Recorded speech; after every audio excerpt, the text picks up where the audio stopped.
Evening to the good people of Chiana-Paga constituency and your cherished listeners. I would say myself and my predecessor, we are okay. We don't have a problem. It's a contest. I can remember very well that 2019, when I lost with 12 votes, I became his campaign coordinator and campaigned for him. I became the constituency campaign coordinator for him. We campaigned. It's just a contest. And we all have the interest of helping our people. So we came back 2023. God being good on my part, I won, and he supported me during the general elections. Oh, I see. That's good to hear. So the reason why you were in the contest was to be in Parliament, the chamber. Now you are there. Was it what you thought it was? You know, you had a certain view about Parliament. You are now there. Was it what you thought it was? In a way, or is it what you thought it was? In a way, yes. In a way, no. Let's deal with the no first. Why do you think it didn't meet your expectation?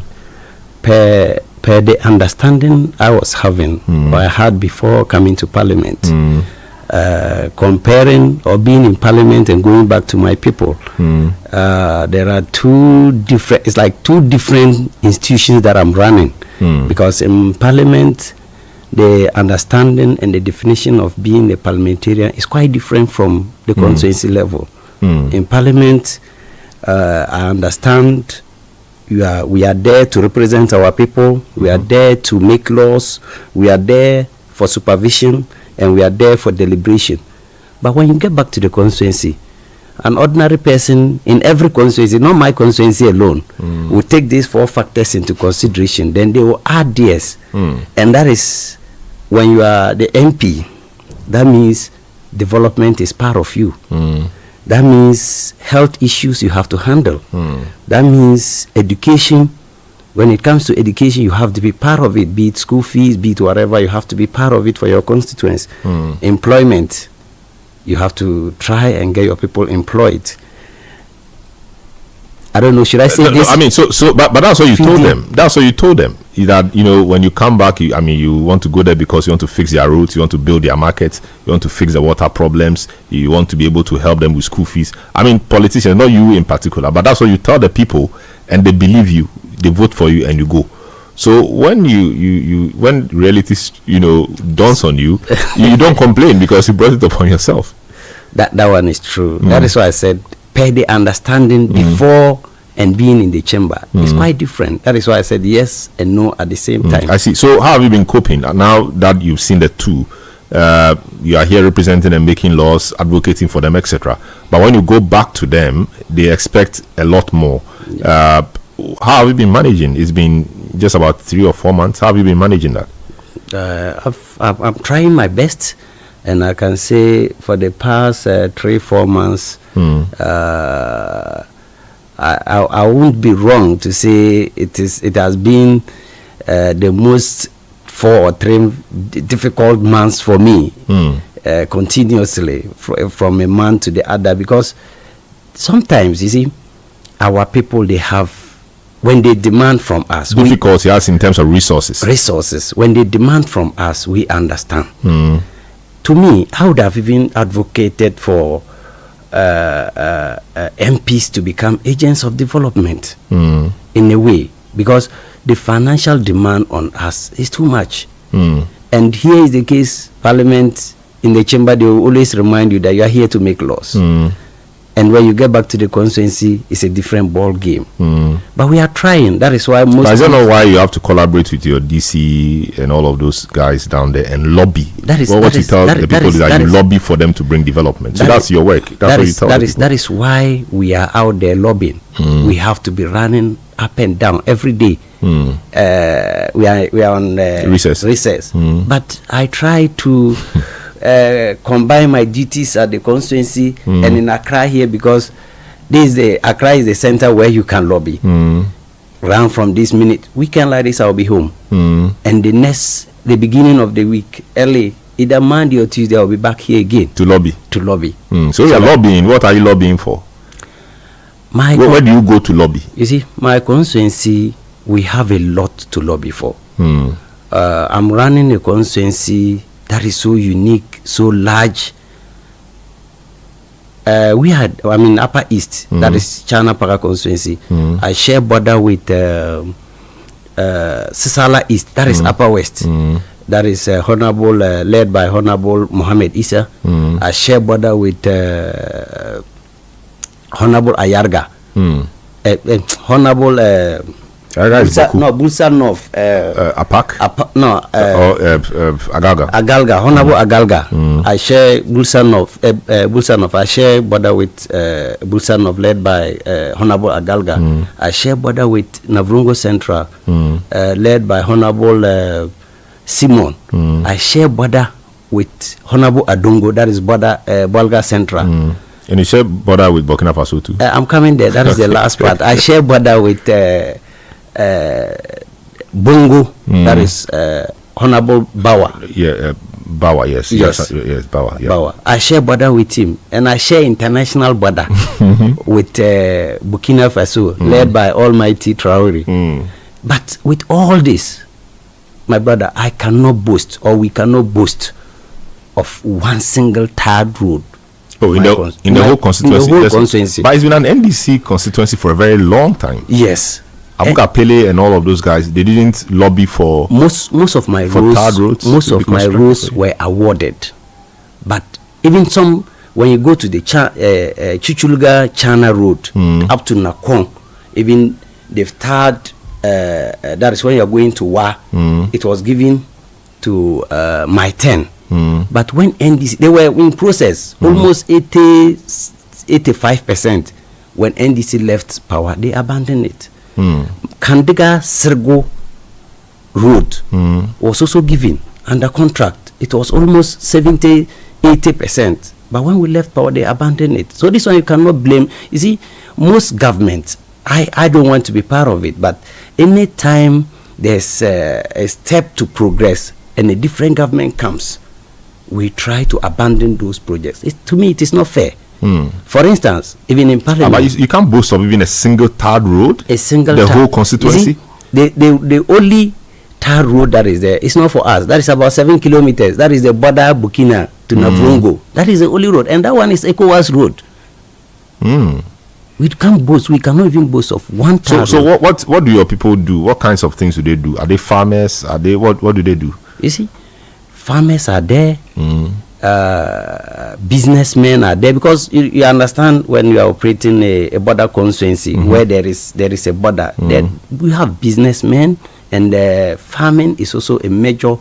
Farming is major in our constituency. It is one issue that comes up when we are talking about communities that border Burkina Faso is security. Yes, that terrorists and all of those guys from the Sahel region may easily, come into the country through areas like yours. Yes. What is the security situation there? Do you have enough surveillance? Do you have enough national security people there that can pick up intelligence if unusual persons or persons who are not in the community enter? I mean, what's the general situation? Yeah, when it comes to security, we have national security there, we have BNI there, we have customs there, we have police, we have immigration, but we even have the army there. As of now, they are constructing a barracks there for the army, but temporarily they are there. So I can say for now, we don't have much issues, and they are on top of their work. I see. This is Point Blank on Eyewitness News. My guest tonight is Nichema Bila Alamzi, Member of Parliament for the Chiana-Paga constituency, first timer, and we're just having a general conversation around the matters. Now, I mean, one of the running issues in the country is the matter of your colleague, the Honorable Reverend John Ntim Fojo. He made some allegations, and now government or state security is after him. I mean, sending a number of people into his house to go and arrest him. People have raised issues with that. What do you think about that? Okay. For now, I don't want to say much on it, because I am trying to get information that is concrete one from government, that really they sent the men to go there. But the fact is that the whole thing started on April 1st. Even initially, that was a press conference. I thought it was April Fool that they were doing. Because that day, coming out as MP, we know there are privileges and some immunities that you enjoy. But you don't take it for granted. This is a whole country we are talking about. And it's a serious country, of course. He was performing his oversight responsibility. He saw a few things and he raised alarm. We should actually be commending him. So when we talk of oversight responsibility, that means you organize a press conference. He's not even consistent. You organize a press conference, then you talk about the intel, the intelligence that you've gathered. Then the second time you are talking about it being suspicion. That is not oversight responsibility. That is pure recklessness. He's being reckless here.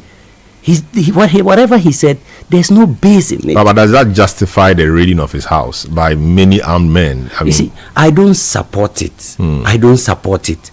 But that is why I said I want to get information on it. But what I know is that probably they invited him and he refused. Because I can remember, expressly, President stated that he should try as much as possible to support or to collaborate. But he invited, he wanted to invite the security agencies through his committee to come and brief them.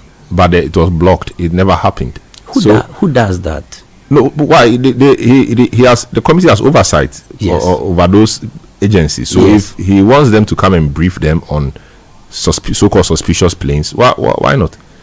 Is it that he's calling them so that he will brief them? No, this is what he saw. What is the matter? No, but what happens or what prevents him to go when the security invites him? So he's not even been invited. There's no record, at least as far as we know from him and the minority. He's not been invited. Of course, government says they have invited him through some medium. We don't know what the medium is. But he said he's not been invited. There are two things here. Government says they've invited him. That is why I said initially that President stated it expressly that he should collaborate with the security. As a good citizen, even if you have information like this, you run to the security and inform them. You run to the security and inform them.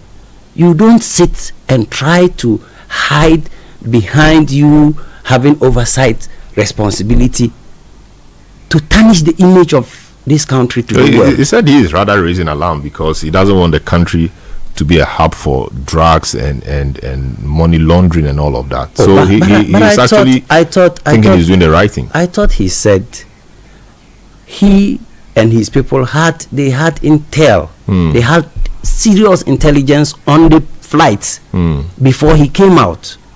What alarm again?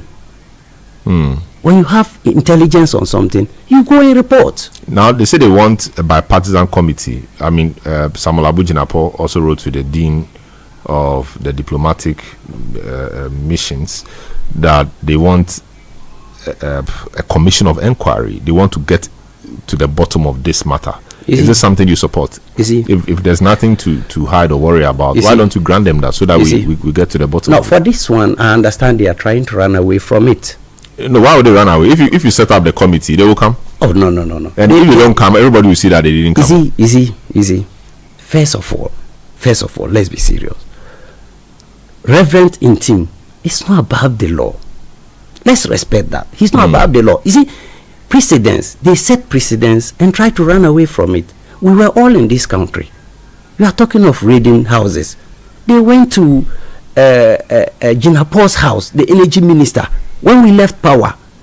No, but was that right? We all condemned it. So, and this one, they were not looking for. This one, they said they wanted to pick him up because he has some information that he's not making available or something. No, I'm coming to that, but I just want them to know that they shouldn't be crying more than they are supposed to.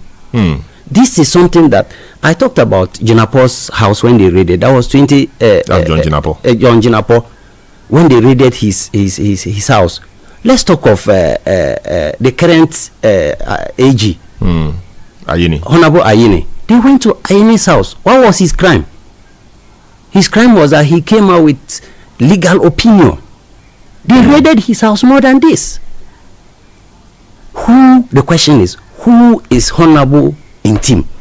He's an MP. So if you condemn An all MP, of that happening, I'm coming. He's an MP.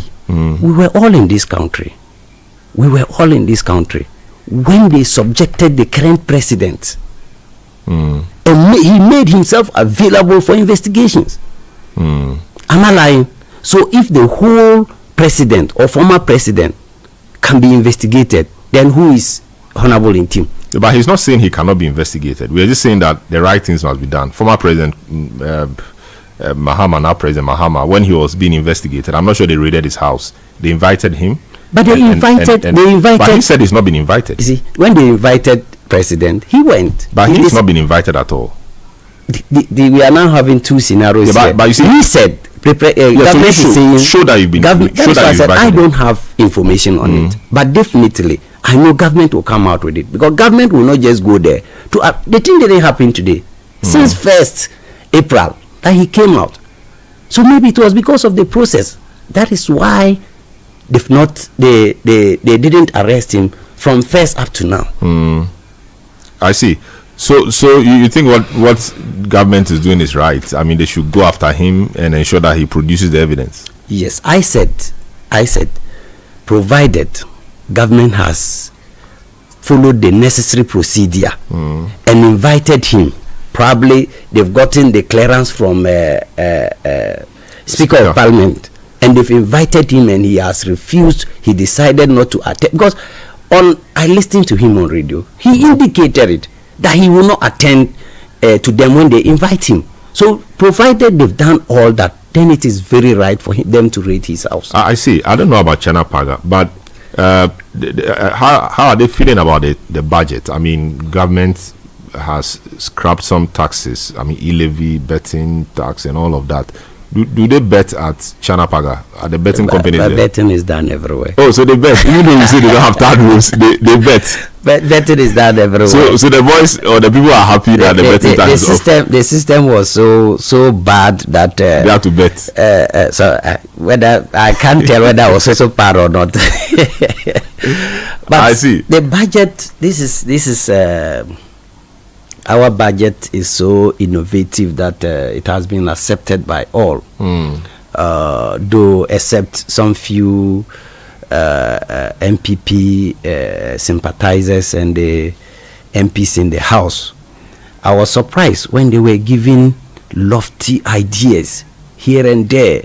The budget should have been this. The budget should have been this. You just left power less than 3 months or 4 months.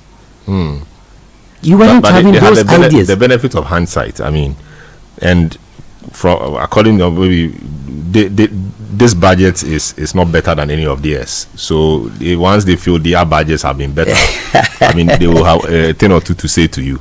So that shouldn't be out of place. I think comparing our budget with theirs will be like trying to compare apples with oranges. But a lot of the promises you made, for example, people say the Women Development Bank and all of those were not given enough budgetary allocation. So when are we going to see that? You're on the education committee. I mean, you campaigned that what's the name? Double track was going to cease soon after you come to power. Today we hear the education minister saying that double track will cease by 2027. That's quite a long time away. Just 1 year to the next election. You see,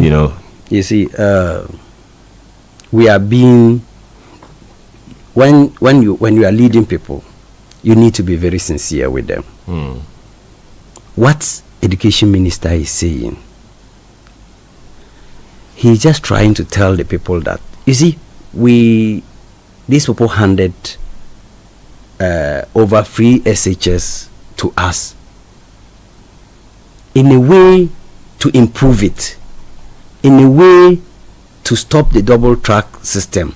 We have to come in with infrastructure. Today, if you tell the students that they should all come to school at once, where will they sleep? Where will they dine? Where will they? But you knew that before making the promise. Yes, that is why we said you see, the understanding they weren't having, is difficult. As at then, they didn't even know the difference between review and cancellation. We said we are going to review. We are going to take steps to make it better. We cannot just come today and say every student should come to school. Definitely the infrastructure will not support it. We have, that is why in our budget we have the big push, which is about strategic infrastructure. Are you getting the me? Infrastructure will be part of the big Will be push. part of the big push. The 10 billion big push. 10 billion big push. I like the way you said the 10 billion. Yes, because if people say $10 billion dollars is the last time they heard 10 billion was on Hope City something. So this one they are not sure. No, but definitely we are. And the allocation for the 10 billion, they said they expected it to be at least 2.5 billion, but it was way less than that. And so because if you are saying 10 billion in 4 years, Yes. we should expect to see around $2.5 billion this year. But what was in the budget was way below that. No, you see, my brother, that is why I said I don't know where NPP they are getting the current lofty ideas that they have. What we want from them is that they should accord us some level of respect. They should allow us to handle our. They even washed their hands. They said they didn't want to be part of it. Am I lying? But their job is to keep you on your toes, so they won't wash their hands. They won't allow you. They have to do their work. Yes. And their work is raising the issues. What issues? You what said are the you issues? do big push, 10 Yes. billion. They say Yes. what you have put in there is too small. They expected it to be 2.5 billion. That is why I said they should wait and see. They should wait and see. We are barely I 3 see. months in So power. have you made your first statement yet on the floor of Parliament? Oh, I've made statements more than even 5. Oh, I see. I've even debated the budget. I see. So And your people should be happy that their MP is active in the House. Yes. I'm trying. Do you have a DCE yet? Has a DCE been nominated for your district? Your district is which one? Then Katsina Nankana West. Yes. Has a DCE been nominated yet? Yes, for your place? yes. We have a DC pending confirmation. There were a number of concerns across the country. People were unhappy that their persons were not chosen. Was there any such matter in your area too? You know, definitely when there is a contest, and even if it is that they are going to vote, the losing one might still have a problem. Not talking of somebody nominating or picking one out of 3. Definitely there will be some issues, but I don't think we are brothers, we are together, we will definitely understand. I see. So I'll speak to the people of Chiana-Paga. Tell them that you are here, you are the MP. Just tell them something. Okay. First of all, when I even started, I extended my sincere greetings to them. What I can tell them is that NDC, we are doing well. This is a government that is all about reconstruction, and they have their own son, husband, brother in the chamber there to represent them. I will make sure that whatever that is due them will definitely get to them, and I will pray that they should be mild on me. I'm also struggling to get them whatever they need, and definitely I'm committed to doing that, and I want to assure them that I am going to represent them and represent them very well. Very well.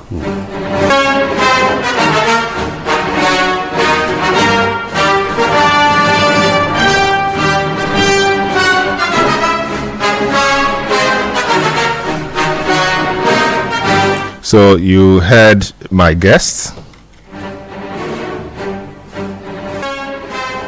the Member of Parliament for Chiana-Paga, the Honorable Nichema Bila Alamzi,